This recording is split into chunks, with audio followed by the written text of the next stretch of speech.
And when you teach in China, you start at 8 in the morning and you don't get done till 5 at night. You teach the whole day. They were sitting there, all 22 of them, and I looked around and I said, now, if we get caught, what will happen to me? They said, oh, you'll get deported in 24 hours and we'll go to prison for 3 years. I said, you're kidding. How many of you have been in prison for your faith? Out of 22, 18 raised their hands. I thought, no way. I looked at him and I said, you 22 people, how many people do you oversee? Because they were all of these small group leaders, underground church leaders in the Hunan province. I said, how many, if you counted up all the people under your jurisdiction, how many would it be? And they counted them up and they said, little over 20 million. I said, what? See, we forget there's 1.3 billion people in China. This is crazy. Well, I had 15 Bibles and I passed them out. Obviously 7 didn't get them. And I said, let's turn to 2 Peter chapter 1 and we're going to read it. And just then one lady handed hers to somebody next to her. And I thought, interesting.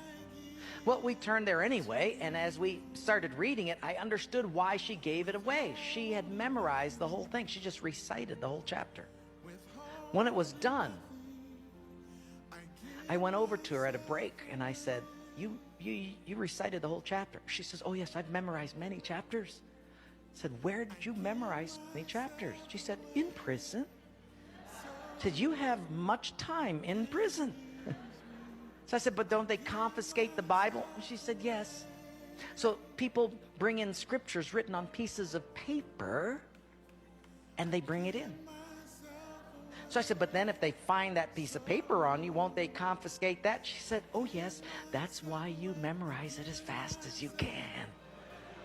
Because even though they can take the paper away, they can't take what's hidden in your heart. I thought, wow. Well, after 3 days, you fall in love with these people. And when it was done, I said, how can I pray for you? I'm going to go back to America. And you guys have been just so wonderful. How can I pray for you? They said, you know, Wayne, you guys can gather like this whenever you want to in America. We can't. Could you pray that one day we'll be just like you? And I looked at him and I said, I will not do that. Big incredulous eyes looked at me and they said, why? I said, because you guys rode a train for 13 hours to get here. In my country, if you've got to drive more than an hour, people don't come. You sat on a wooden floor for 3 days. In my country, if people have to sit more than 40 minutes, they leave.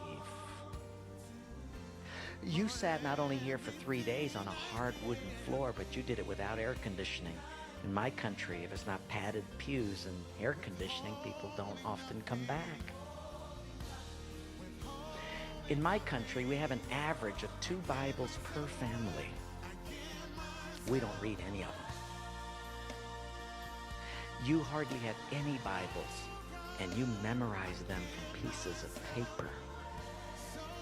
I will not pray that we become like, you become like us, but I will pray that we become just like you.